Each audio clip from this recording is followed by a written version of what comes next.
त्वमादिदेवः पुरुषः पुराणः त्वमस्य विश्वस्य परम निधानम वेत्तासि वेद्यम च परम च धाम त्वया ततं विश्वमनंत रूप वायु यमः अग्निवर्णः शशांकः प्रजापतिस्त्वं प्रपितामहश्च नमो नमस्तेस्तु सहस्रकृत्वा पुनश्च भूयोऽपि नमो नमस्ते।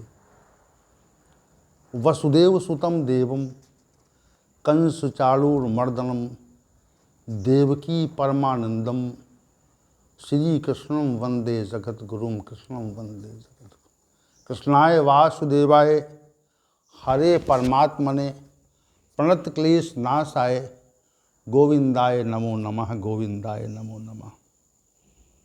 आइए हम आज पुनः इस प्रातःकालीन सत्र में भगवत गीता ज्ञान की चर्चा रूपी यज्ञ में सम्मिलित होकर के भगवान श्री गोविंद के मुख से प्रस्फुटित ब्रह्मवाणी के संदर्भ में चर्चा करें। जो जिज्ञासु जन आते हैं तो जिज्ञासा रहती है, किसी आध्यात्मिक स्थिति की जिज्ञासा रहना ये सबसे महत्वपूर्ण बात है। जीवन के उद्देश्य को लेकर और उद्देश्य को जानकर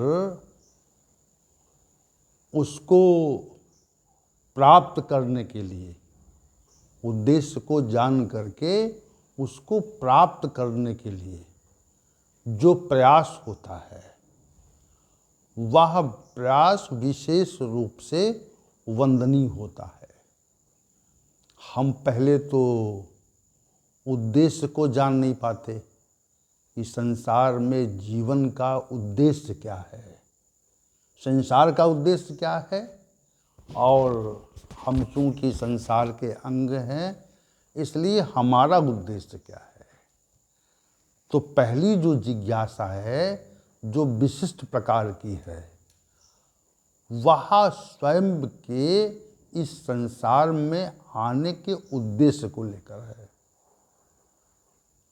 और जब ये जिज्ञासा पूरी तरह से स्पष्ट हो जाती है कि संसार में हमारे जो आने का उद्देश्य है वह क्या है, तो जब किसी कार्य का उद्देश्य स्पष्ट होता है तब ही हम उस कार्य की ओर प्रवृत्त होते हैं, और उद्देश्य स्पष्ट नहीं होता तो प्रवृत्त नहीं होते। तो पहले मनुष्य किसी भी कार्य के उद्देश्य को स्पष्ट करता है कि यह कार्य करेंगे तो इसके करने का उद्देश्य क्या है और फिर इसका परिणाम क्या है। तो संसार में संसार की वस्तुओं और स्थितियों को प्राप्त करने के जो उद्देश्य हम बनाते हैं तो उसी के लिए प्रयत्नशीलता रहती है हमारी। क्यों रहती है? प्रयत्नशीलता जो रहती है वह इसीलिए रहती है कि हम संसार के को प्राप्ति के उद्देश्य से उद्देश्य का विनिश्चय करते हैं पहले कि संसार को प्राप्त करना है, और ये विनिश्चय अगर न हो तो हम संसार को प्राप्त करने का प्रयास नहीं करेंगे। तो पहले उद्देश्य का निश्चय होता है और उसके बाद में उसकी प्राप्ति का उद्देश्य का निश्चय होता है, फिर क्रिया होती है। ये क्रमिक है। तो पहले तो उद्देश्य का विनिश्चय, और हमको परमात्मा का साक्षात्कार करना है, इस उद्देश्य का विनिश्चय बहुत कम लोग करते हैं, और चूँकि हम लोग कर चुके हैं इसलिए हम लोग विशिष्ट हैं, और उसी उद्देश्य को लेकर के हम सभी यहाँ पर प्रकट होते हैं, उपस्थित होते हैं। तो आइए इसी उद्देश्य के संबंध में हम आज की चर्चा को गति दे रहे हैं और जो ये विषय चल रहा है अध्याय संख्या 16 और श्लोक संख्या 4। दंभो दर्पो भीमानस्य क्रोधा पारुष्यमेव च अज्ञानम चाभिजातस्य पार्थ संपद माशुरीम। हे अर्जुन, हे पार्थ, दंभ, दर्प, अभिमान, क्रोध, पारुष्य यानी कठोरता और अज्ञान, यह सभी आसुरी संपदा को लेकर उत्पन्न हुए पुरुष के लक्षण हैं। तो इन आसुरी संपदा को प्राप्त पुरुष के 4 लक्षणों का, दंभ का, दर्प का, अभिमान का तथा क्रोध का, इस विषय में व्याख्या हो चुकी है। अब जो इसका 5वां लक्षण है आसुरी संपदा का, आसुरी संपदा को प्राप्त पुरुष का जो 5वां लक्षण है वह पारुष्य है और जो 6वां अंतिम लक्षण है वह अज्ञान है। तो श्री भगवान कहते हैं कि आसुरी संपदा को प्राप्त पुरुष में कठोरता रहती है, कठोरता रहती है। इसका जो हम और स्पष्टीकरण करें, श्री भगवान ने कहा कि जो आसुरी संपदा को प्राप्त पुरुष है उसमें कठोरता रहती है। तो हम इसी भाव को प्रकट करने के लिए ये कहें कि उसके अंदर सहजता नहीं रहती, उसके अंदर सहजता नहीं रहती, ये हम कहेंगे। सहजता का माने क्या होता है और कठोरता का अभिप्राय क्या होता है? इस संसार में हम नित्य प्रति कुछ न कुछ कर्म करते हैं। तो कर्म करने के 2 प्रकार हैं, एक सहजता पूर्ण कर्म और एक उलझाव पूर्ण कर्म, 2 प्रकार। तो जो सहजता पूर्ण कर्म है वे परमार्थिक भावना से होते हैं।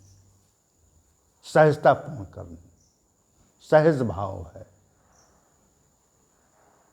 वहाँ स्वार्थ की भावना को लेकर के कम होते हैं, उनमें स्वार्थी भावना नहीं होती। स्वार्थी भावना का उनमें अभाव रहता है,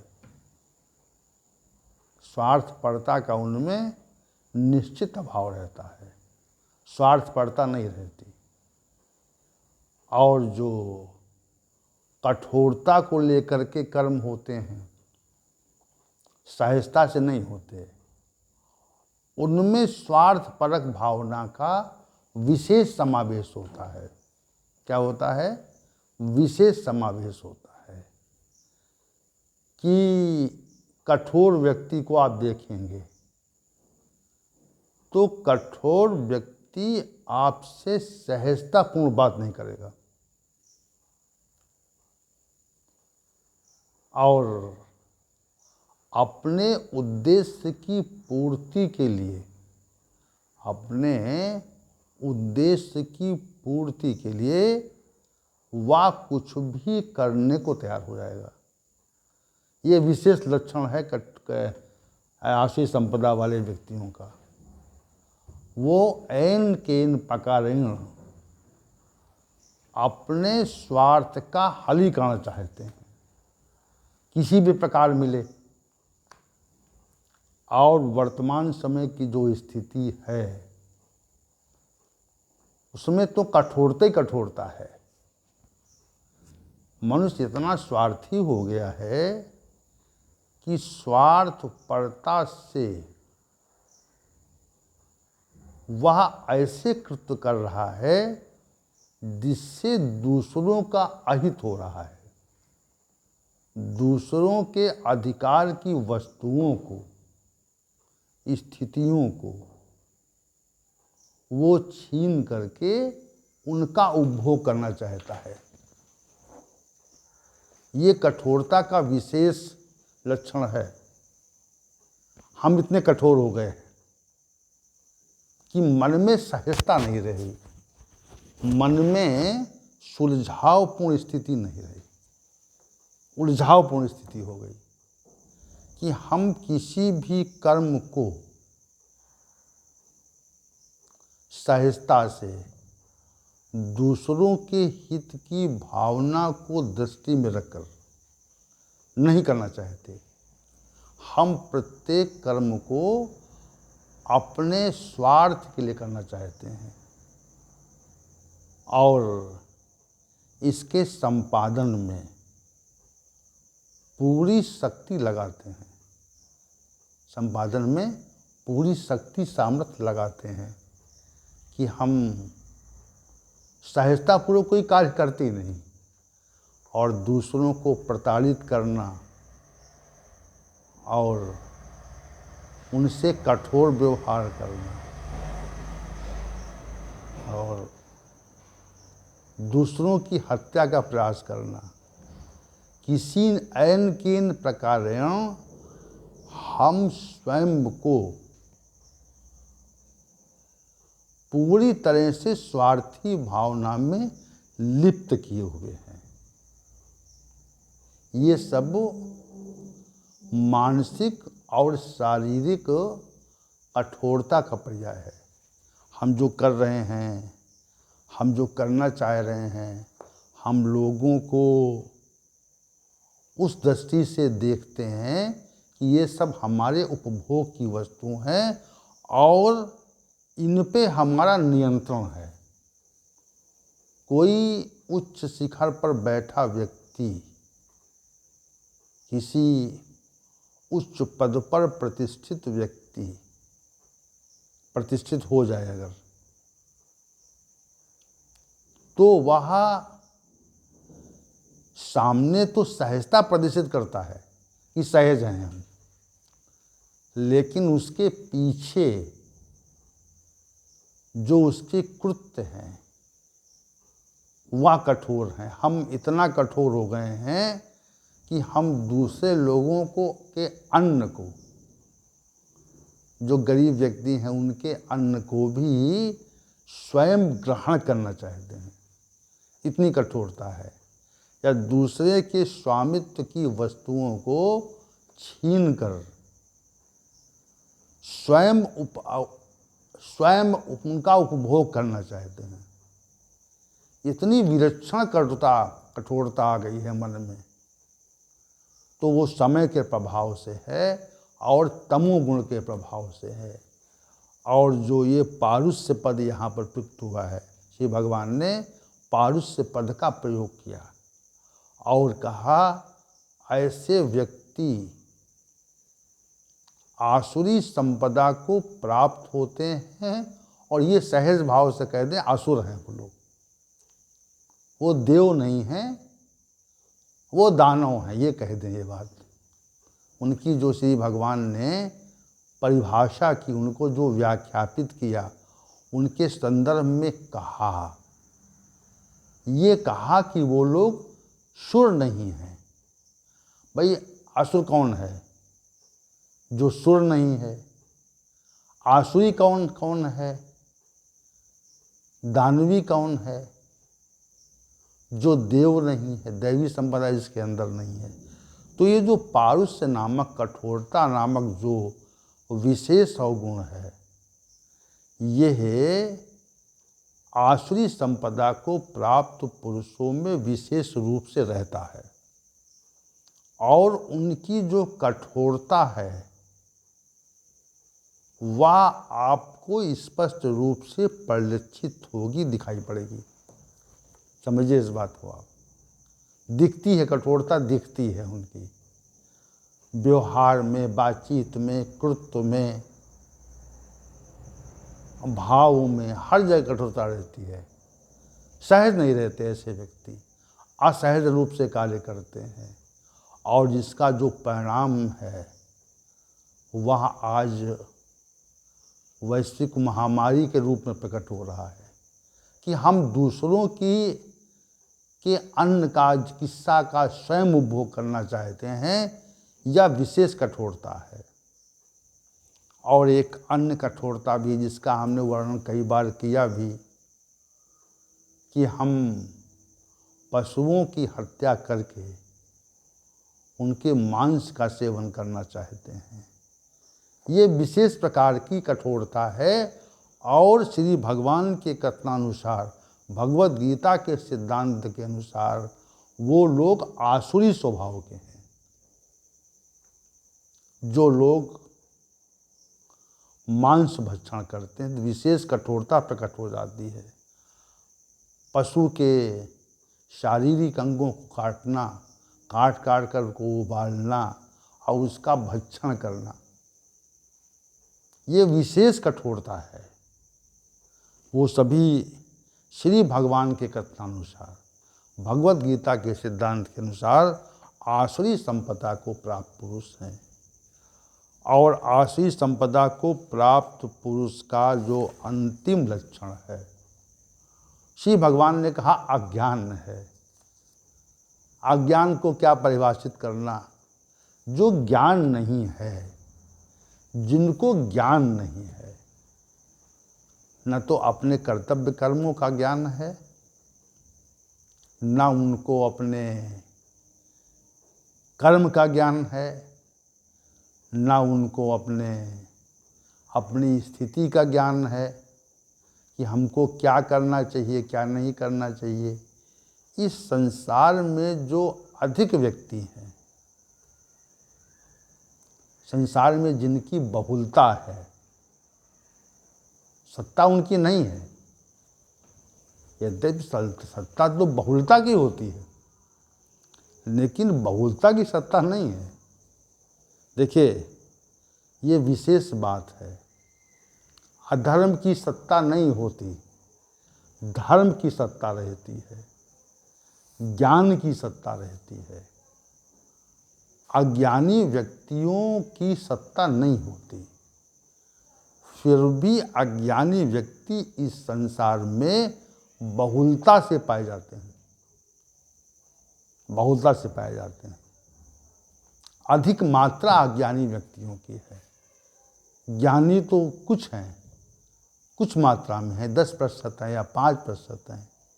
शेष 95 या 90% लोग अज्ञानी ही हैं कि हम इस संसार में क्यों आए हैं, क्या उद्देश्य है, संसार क्यों प्रकट हो गया है। ये संसार में जो अनेक क्रियाएं हो रही हैं वो क्यों हो रही हैं, हम कौन सी क्रियाएं कर रहे हैं और क्यों कर रहे हैं, उसका परिणाम क्या होगा, हम इस संसार में कैसे रहें, लोगों से हमारा कैसा व्यवहार हो, लोगों के प्रति हमारी क्या स्थिति रहे, कैसा आचरण हो, कैसा व्यवहार हो हमारा, कैसा लोगों के प्रति बर्ताव हो, कैसे हम लोगों से बातचीत करें।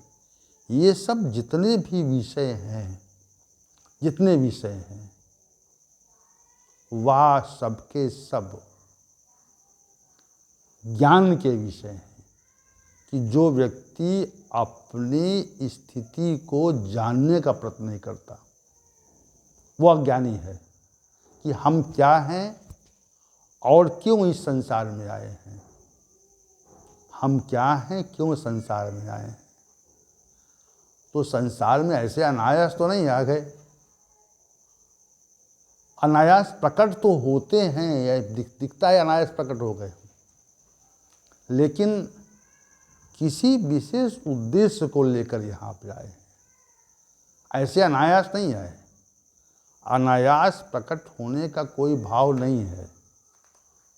बिना प्रयास तो आते हैं, और बिना प्रयास हमारा जो व्यवहार है, जो चलना है, वह भी हुआ करता है। जो हमारा चलना है, आगे बढ़ना है, वह भी बिना प्रयास ही हुआ करता है। हमारी आयु जो है बिना प्रयास ही आगे बढ़ती है। हम किशोर, युवा, प्रौढ़, वृद्ध मृत्यु, ये सब बिना प्रयास ही प्राप्त करते हैं। तो ऐसा क्यों होता है? इस विषय में जिज्ञासा को रखना ज्ञान है, और जिज्ञासा न रहे, जिज्ञासा न रहे तो यह अज्ञान है